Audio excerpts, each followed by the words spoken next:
Hey guys, subscribe for daily content. And if you're shopping for gear, make sure you check out the description for the newest items at some of the very best online retailers. There's also links for some of the items that I personally recommend. Thanks! What's going on YouTube? Metal Complex here, and today I've got another interesting knife review / knife overview to share with you guys. This is the Reate Zoro, and I am super late to the game on this one. I've been super interested in this knife ever since it came out. I wanted to check it out, see what it's all about, because it is a really good looking folder, and it seems to kind of encapsulate Reate as a whole. I mean, if you're familiar with Reate, you just look at this and go, that is a Reate. That is the most Reate I've ever Reated. It's very, very much sort of encapsulating the general look and feel of the company, if you have your hands on it. Thanks so much to eKnives for loaning this knife to me for review. I don't get to keep this. It's going to go back to eKnives. If you've never checked out eKnives, definitely check them out. They should be on your retailer rotation. They have lots of great stuff and a lot of really cool exclusives. So I'm going to include eKnives down in the description, along with a link for this knife. It does help my channel and use those links, but that's up to you. Thanks to my patrons for supporting me. Let's get a measurement of this knife. It looks like it's going to be about 8 1/4. It's actually a little smaller than I thought it was going to be. It's still 8 inches though. It's still what I would call a full-size knife. Blade length, I think we can call that 3.5 inches. And then your cutting edge is spot on at 3 1/4. Let's do some size comparisons. Any custom scales you find in this section can be found down in the description under Original Goat and others. Up against the 8010. And the 80-20.5 seems to be gone. It took a little vacation. Oh, I see it. It's hiding under my scale there, so we'll use this one here. The other 80-20.5. So, yeah, it's a full-size knife. It's kind of in between these two. Nowhere near as burly as something like the 8010. While it is still a fairly burly knife, let's go ahead and put it up against the Spyderco PM2 and the Spyderco Para 3. Probably the most similar overall length to the PM2, but it's got a little more cutting edge. Yeah, it's about 3 1/4 versus what does the PM2 have for cutting edge? Much more handle than cutting edge for sure. 3 1/8, so it's not that much different. It just looks a lot different. The blade to handle ratio looks completely different to me. And then finally, we'll put it up against the Benchmade Griptilian, or in this case, the Ritter Hogue and the Hogue Deca. How's the action on this knife? It's exactly what you would expect. Reate's used to come really, really tight. This guy's not quite fall shut, but it's definitely not that Reate specific tightness that I've come to be familiar with just over the years. The D10 is absolutely perfect for this blade. I mean, it is, oh my gosh, it's even got a little bit of sound to it. Hold on, see if you guys can hear this.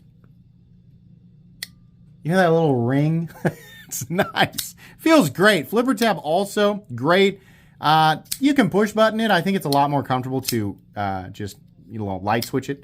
Lock bar, pretty good. Probably could have used a little more room here. Kind of a push in, push over. A little bit of a, you can see there it's making some divots in my finger there. Not bad, right? I kind of turn my thumb sideways. You can definitely turn it and just let it sort of, just a little bit of encouragement to get the blade down, but it's nice and smooth, and it's every indication that it will break in. A lot of knives that feel this way right off the bat, super duper, consistent in there, just slightly tight, and then over time that will almost certainly become fall shut. So, action's good. Nothing new, exactly what you'd expect from Reate. Carry profile, thickness, up against the Spyderco Para 3. It's a little thicker, and it's titanium, so it's definitely going to be heavier. Length and height, up against the PM2 and the Para 3. It doesn't take up a crazy amount of room in the pocket. It carries like a typical 8-inch sort of medium height knife. I mean, it's just a very typical full-size knife size. Knife Center described it as compact tactical. It's a lot of syllables. It just feels like a normal full-size knife. Does that make sense?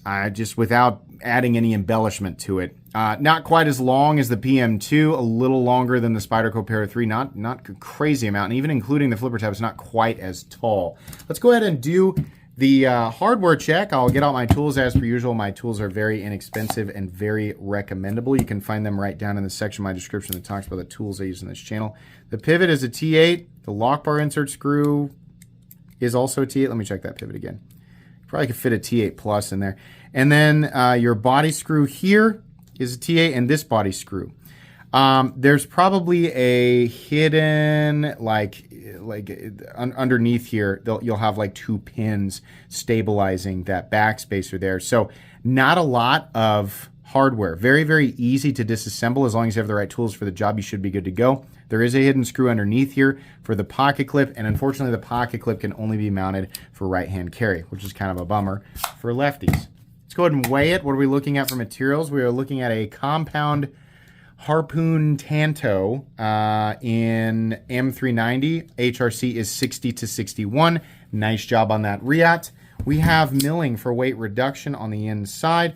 Also, these are numbered. I don't know if you guys can actually see all the way in there. This one says 179 of 300, so that's your run there. Reate typically does everything in a run, so no surprise there. The weight coming in at an unsurprising 4.6 ounces. That's not necessarily heavy, but it's also not light. It's kind of exactly what you'd expect for a full tie knife of this size. Balance is right there in the standard index finger position, so that's fine. Let's go ahead and measure the blade stock thickness. This is a Reate, and they tend to be like 150. That's just what they like, so let's see. Come on now. 156,000, so on the thicker side. Mean potatoes time. It's a good looking knife, but man, a lot of knives look like this, and we're all thinking it. The thing that's pulling away from the rest of the knife is the R for Reate. Man, that is weird. I've never seen them just be so pumped about their logo before. Usually I'm like, yeah, the pivot's a good place to put your logo because it keeps it keeps from being distracted by the logo, on the blade. Well, there's so little going on with the rest of the knife outside of the interesting blade shape, which has come to be a pretty common blade shape, that you are immediately drawn to the pivot. Kind of wish that they had just put that on this side and not on the pivot, right? They shaped the pivot around the logo. It's kind of neat that it's captive that way, but man, you have to be super enthusiastic about the Reate, the R in the Reate logo to like that. It was an odd choice. I mean, tell me what you think, but that was the number one thing that stood out to me right away. I was like, why did they emphasize that so much? It's hardly the first knife that they have put their logo on, but geez, it's like they really wanted you to know that it was there. It doesn't hurt anything functionally. It's just interesting. This big sharpening choil looks like it could be, used for a choke-up position and maybe one knuckle, but not a place where I'm going to put my finger. I'm going to let you guys look at that plunge grind there, which I don't think is too bad. It does widen out there just a bit. So if you're going to be using this knife, dedicated to this knife and sharpening it a lot, definitely going to want to pay attention to that area. Some sculpting going on in the frame. Nothing crazy, no texturing. I would imagine that's how they kept the price lower than a lot of their other stuff, but still pretty high comparatively to other premium knives on the market. So that's cool. The ergonomic lines, it's good. It has the exact lock-in that you would expect. Comfortable edges, you can feel them. I wouldn't call them sharp, slightly angular, but still comfortable. Pocket clip, also not much of a hot spot, nice and flat. Knocked down to the corners where it looks like it would be sharp. Retention on the clip, it's pretty tight. This is a tight clip. Depending on the pants that I was wearing, in and out of the pocket was a little bit of an issue. It's not right on top of the relief cut or anything like that, but yeah, boy, it's really, really tight. I wonder why. I mean, it's not like it's a short clip, but man, they if you get it into your pocket, it's not going to fall out. So there you go. The blade does look cool, and it does come down to a really thin edge here on this initial hollow grind. Out here at the flat, it's a lot thicker. Get a little more robustness out there with that tip, which does sort of aggressively, curve out this way. Nice sharp tip, nice little harpoon notch. I always like it when they have jimping leading up on the harpoon notch, but it's fine. I mean, you can still get in there. So cutting with this, straight and then curved out here. It's thin. It's going to pass through material, I guess, relatively easy. It does have a fairly thick spine though. So normal knife cutting test, I mean, you can get a blade that's perfectly optimized for whatever it is that you're cutting. This is, I guess you could call this a blade that'll handle a multitude of different tasks just fine. We see it so much, and a lot of times when you're buying knives in this territory, you're buying it a lot. I mean, it's going to function just fine. It's going to cut, right? You're buying a cool knife that's got premium materials and it'll be able to handle things fine, generally speaking, right? M390 at that hollow edge, like it's going to hold an edge pretty well. The problem will come with sharpening over time, maintaining this change from the flat edge to this curved edge. Maintaining that perfectly will be a little bit tricky.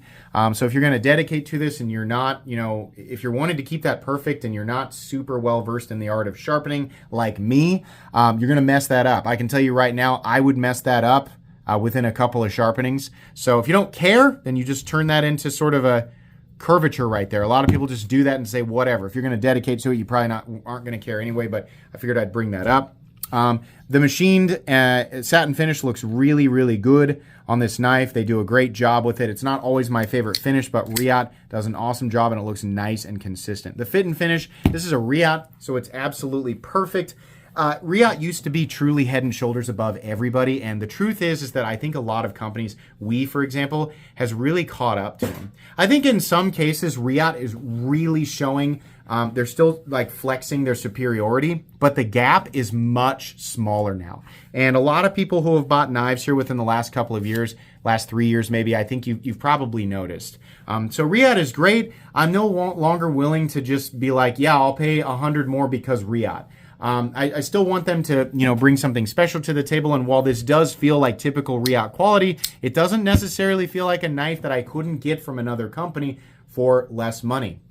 It feels less Reate special and more kind of, that's kind of, what I expect for, well, we'll talk about the price here in a second, but it kind of feels like a knife that would fit right in at $250 from a number of different companies. So if that sounds a little harsh, that's truthfully what I think.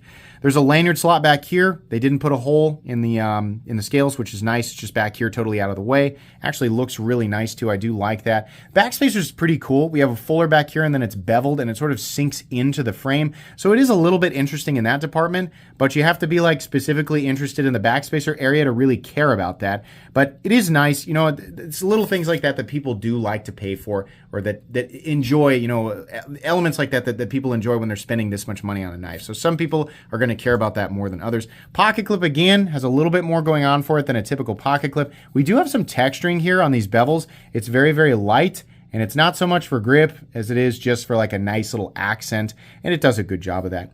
You have a stop pin that's actually attached to, or is it fixed in place? It's actually a little hard to see right there. It's attached to the blade, running on channels carved out on either side of the titanium, which is nice. Good stability and lockup while maintaining nice smooth action. Absolutely no blade play up, down, left, to right. No lock stick. Pretty heavy lock bar tension too for a knife like this. No double clutch. Here's the moment where the detent ball slips up on the face of the blade right there, so you're fine. And then smooth and consistent here. It'll only get better. And then we have a nice, very nice click in the detent or the closed position and perfect centering. The Reate Zoro is a really well-made knife. Kind of boring and really weird with the pivot R thing. At $290, it just doesn't really feel super special. It feels like a knife that I could have got from ZT in like 2016 or 2017. It's cool, and I think if you own this knife, I think you own a premium knife and you own a good cutting tool, and if you like it, I think that's fine. Is there a reason to spend $290 on this knife over other knives that are in that similar territory? I mean, there are so many knives between $250 and $350. It's really hard for me to say that there's a specific reason to pick this up over a lot of other stuff. This was a weird release to me. Reate seems to really love this blade shape. They have used it on a number of other models, and it is cool. I mean, it has a lot of the stuff that you would expect, but it also doesn't really seem to have any personality on its own. I mean, it seems like that sort of cookie cutter popular girl, right? I mean, I'm not trying to make fun of anybody, but it's got that sort of copy paste, flashy, here's what you expect in this territory kind of thing going on. It's not bad, but it's not special. This kind of seems like a forgettable knife to me. But if you pick it up, I don't think you're buying a bad knife. And I don't necessarily think it's massively overpriced. I mean, it's not doing anything that I would say it belongs in the $300 territory, but it also doesn't necessarily deserve to be approaching $300. $250 to $275 seems a little bit more fair for this, but the price of everything is going up. It's okay. It's an okay knife. I'm not freaking out over it. It just doesn't do anything super duper different. So if you pick it up and you like it, right? I mean, if you buy this, if you look at this and you think that looks really cool, I want to buy it, you're going to like it. You're going to get it and it's going to be exactly what you expect it to be, right? But if you're like on the fence, you're like, sell me on that, tell me what's special about it, I don't really have a lot for you. It pretty much is what it is. Does that make sense? Okay, thanks so much to eKnives for sending this in. Links for this knife and eKnives in general in the description. Please make sure to follow me on Instagram at metal_complex. If you enjoyed this video, leave a like. If you'd like to check out my other content, I do of course have lots of videos of knives that are either expensive or inexpensive that I do or don't like, so check those out. And if you enjoy all my content, go ahead and click on that Metal Complex logo right there and subscribe because there's definitely more coming. Thanks again for watching, everybody, and have a great day.